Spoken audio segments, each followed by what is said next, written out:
John Anderson is one of the great big thinkers of our country, and I'm so pleased that he uses that big brain to focus on the issues that matter. He was, of course, the former Deputy Prime Minister of our country, and he joins us now to talk about the reality of when Labor and the Greens get together, what happens when it comes to things like energy policy. Nice to see you, John. Put simply, we know that if Albanese even gets a majority, he has to negotiate everything through the Senate with the Greens. So we have to look at what the reality of that is. We know there's this backdoor price disincentive when it comes to the 215 biggest emitters. But what do you think that it means when it comes to energy? I think we are in grave danger, and it really deeply concerns me. I'm not being political here, that of becoming an emocracy in Australia where we feel all the time, we don't think.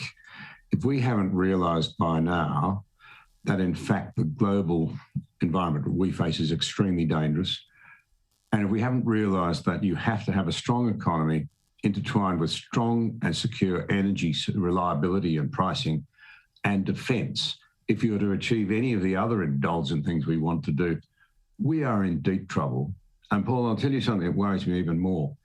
It's the suburbs where people are highly educated, where they seem to think less than ever and react on emotions. We know what the Greens think on defence policy, for example. They think New Zealand is the ideal model, 1% of GDP and a peacekeeping force. We need to be spending 3 or 4% on defence. And that means you have to have a secure energy supply. You simply have to. And in fact, the other thing, a strange reality in all of this is that our emissions are coming down relative as a percentage of global emissions. Last election, we were 1.3 net. We are now 1.1, as I understand it. But none of these facts seem to matter. Facts, facts, facts.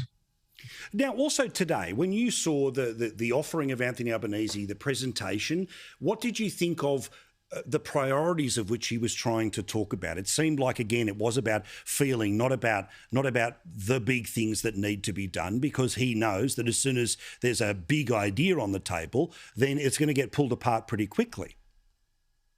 This is the problem. We're reacting emotively to everything.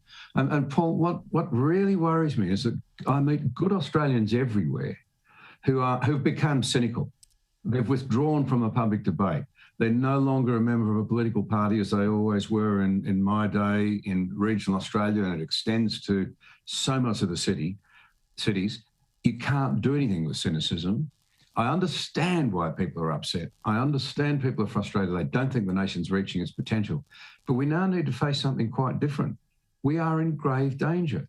And the priorities that we heard today that you referred to, they reflect empty, I'm sorry to say this, emotionalism, because they do not stack up against the really daunting things that confronts Australia. I can't put it any other way. No, and if people want to show me where I'm wrong, I'm all ears. No, absolutely. And I've got to say, you've nailed one of the fundamental problems with the way that the media class processes politics. Like we've seen the past 3 years, the reality was that this meteorite called COVID hit our economy, our society, and so much more, right? In the same way that when the planes flew into the World Trade Center, that changes the presidency of George W. Bush or anyone else's. Yet the politics has been about trying to, it feels like sort of, the PM of the day is a bloke cooking a barbecue with 25 million people standing over him telling him what to do, rather than having a scenario of understanding that you have to, at a certain point in time, have trust in your leaders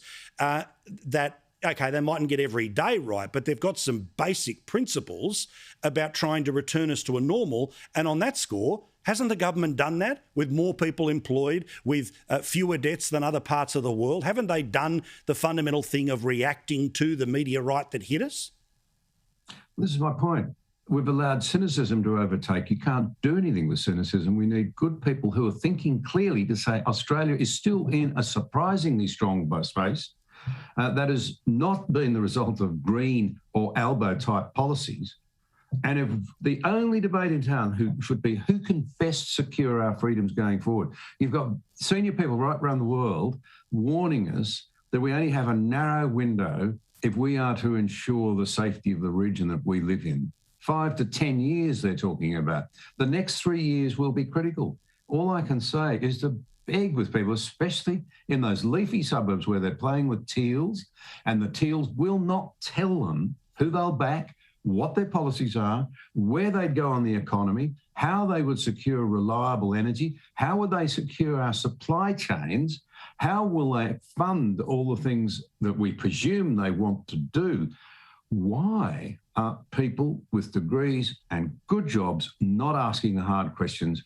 Why are they not like the early Australians who saw World War I coming and got ready for it? Why are they like the 1930s when this country lived in denial for so long that it was disgraceful? And where's this link between people who are well-educated, privileged, and their ability to think through, ask the hard questions? They wouldn't buy a house without looking at it properly. Yeah, they correct. wouldn't, if they had a medical problem, they'd want the, I know what those people are like. They'd pore over everything. Why are they not doing it when the policies that we take forward are so important? Yep. Because we're not hearing from the Teals what they believe in and what they're going to do. We're not hearing it. I'm with you completely. JohnAnderson.net.au is where you can find more of this great man's thoughts.